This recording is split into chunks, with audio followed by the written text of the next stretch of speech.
Hey everyone, welcome back to Next Chapter Audio, where we settle in, turn the page together, and talk through the books everyone's whispering about, or loudly shouting about on the internet. Today's video is a little different, because the book we're talking about comes with a lot of cultural momentum already attached to it. Not just because it's new, not just because it's trending, but because of who wrote it. We're talking about Half His Age by Jennette McCurdy, her debut fiction novel, released this month, and the follow-up everyone has been watching closely after her record-breaking memoir, I'm Glad My Mom Died. And if you remember how that memoir landed, the way it dominated bestseller lists, sparked conversations everywhere, and became one of those books that people recommended with this intense seriousness, then you already understand why this new release is such a big deal. Because the question isn't just, is the book good? The question a lot of readers are bringing into Half His Age is, what does Jennette McCurdy do when she's not writing herself? When she's not writing a memoir that feels painfully real, razor-sharp,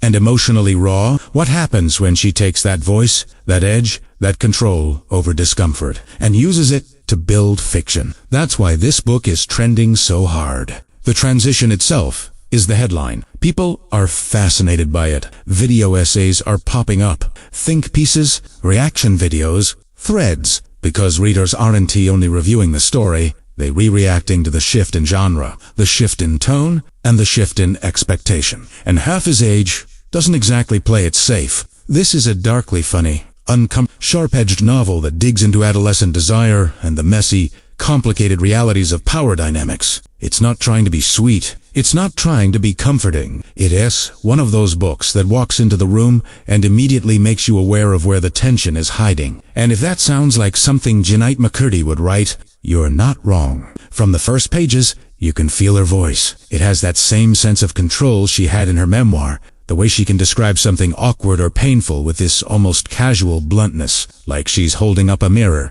and refusing to soften what you see. But what's interesting here is how fiction changes the effect. Because with the memoir, you are reading someone's real life, and the honesty was part of what made it hit so hard. You could feel the courage behind the sentences. With Half His Age, the question becomes, can that same voice carry a fictional story without the "this really happened" weight behind it? And I think the answer is yes, but it's a different experience. This book has the emotional bite McCurdy is known for, but it uses humor differently. It leans into discomfort like it's an artistic tool. It creates moments where you laugh and then instantly feel guilty for laughing. The kind of laughter that catches in your throat because a second later you realize what you're actually reacting to. That's what darkly funny really means here. It's not jokes for the sake of jokes. It's comedy as contrast. Comedy as a pressure release. Comedy as a way to survive the fact that what's happening underneath the surface is complicated,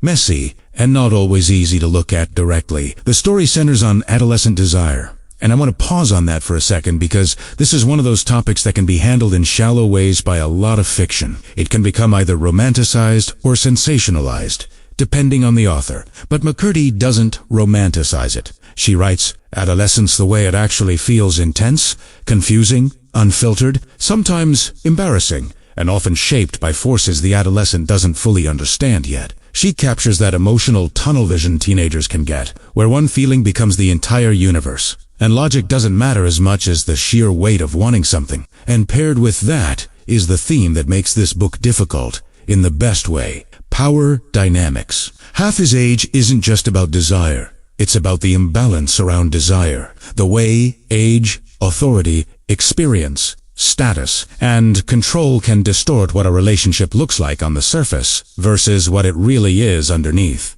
It explores the blurry line between a young person thinking they're making their own choices and the reality of being shaped, influenced, or manipulated by someone with more power. And the book doesn't point at it like a lesson. It shows you, it lets you sit in the discomfort. It lets you experience the confusion from inside the character's perspective, where everything can feel thrilling and terrifying at the same time. That's part of why it's so discussion-heavy online. People aren't only reacting to plot, they're reacting to the themes, to what the book implies, to how it frames the imbalance, to how humor complicates your response, to how it makes you question your own instinct to label things simply. Because Half His Age doesn't feel like a book that wants to be reduced into neat morality. It feels like it wants to show how complicated and ugly things can become without anyone in the moment fully understanding the consequences. And that's an adult thing to understand, right? Teenagers often don't have that overhead view. They're inside the experience. They're living moment to moment. They're feeling things too intensely. They don't have the distance yet. So when fiction successfully captures adolescence, it often feels like you're rewatching someone walk closer and closer to danger while believing they're rewalking toward love. That's where the tension comes from. That's where the tragedy can come from. And McCurdy plays with that tension so well. The writing itself is a big part of the experience. It's sharp. It's clean. It doesn't waste words. It has that controlled voice that makes even uncomfortable moments feel strangely readable. And there's something about that style that makes it even more unsettling. Because the language doesn't soften the subject matter. It makes it feel more direct, more immediate, like you're being forced to stay present in scenes you might normally want to skim past. At the same time, the voice is funny. Not warm and fuzzy funny, but dry, observational, sometimes biting, sometimes cruel in a way that feels honest rather than mean.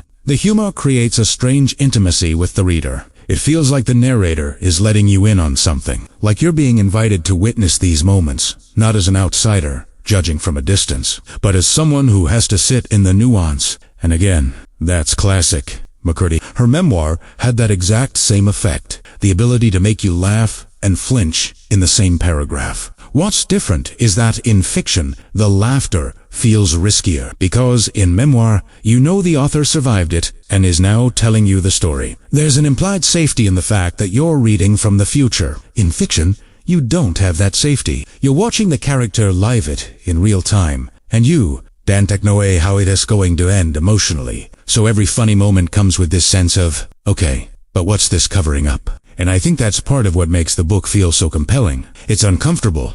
Yes, but it's not sloppy discomfort. It's intentional discomfort. It's discomfort that feels crafted. Now, I want to talk about what makes this a strong debut novel specific, because debut fiction after a memoir like I'm Glad My Mom Died is a very tricky move. That memoir wasn't just successful, it became a cultural moment. It was one of those books that created a new level of expectation around McCurdy's writing. So Half His Age isn't being read like a normal debut novel. It's being read through a magnifying glass. People are comparing voice, comparing emotional impact, comparing the sharpness, comparing the honesty, comparing whether the same storytelling strength transfers into fiction. And here's what I think. If you come into this book expecting the same emotional devastation as the memoir, you might be surprised. It doesn't hit the same way, and it's not trying to. This isn't a book that wants to leave you crying quietly at 1 a.m. It's a book that wants to leave you sitting in discomfort and thinking, oh, that's complicated,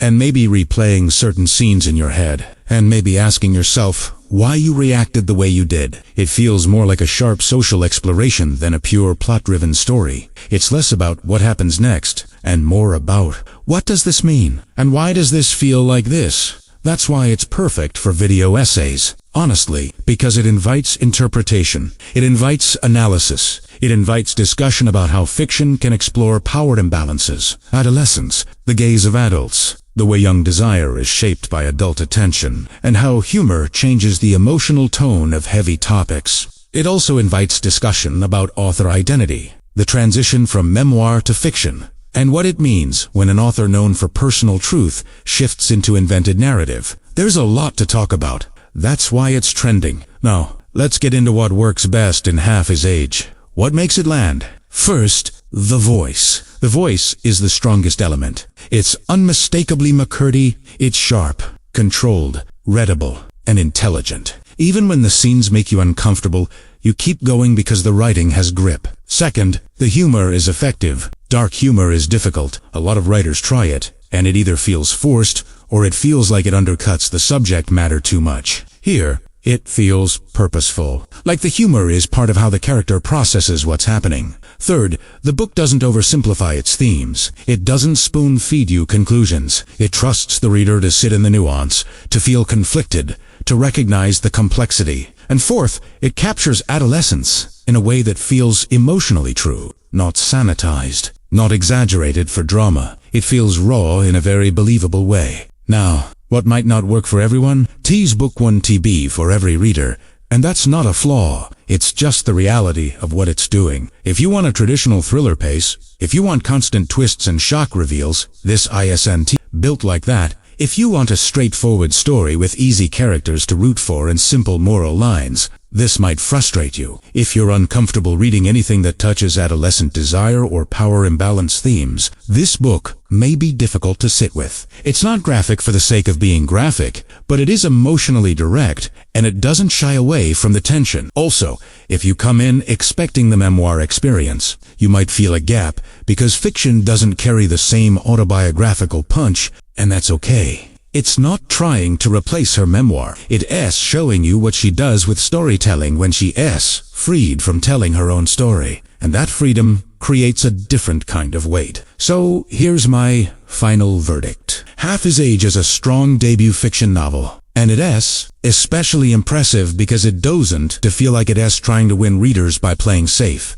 It feels like McCurdy wrote the book she wanted to write, not the book that would be easiest to sell. It's darkly funny, emotionally sharp, and full of uncomfortable nuance. If you like books that make you think, books that invite discussion, books that feel like they poking at the places society gets tense and quiet, you'll probably find this fascinating. And if you're someone who loved I Am Glad My Mom Died, and you want to see what McCurdy's voice looks like in fiction, this is absolutely worth picking up. Not because it will feel the same, but because it will show you how much control she has as a writer. And that's the real headline here. McCurdy didn't just write a best-selling memoir. She can write, and Half His Age proves that. And that's it for today's review on Next Chapter Audio. If you enjoyed this episode, don't forget to like, subscribe, and let me know in the comments, what do you think about authors switching genres? Do you love seeing memoirists jump into fiction? Or do you prefer when they stick to what made them famous? And if you've already read Half His Age, I'd love to hear your thoughts. Did it challenge you?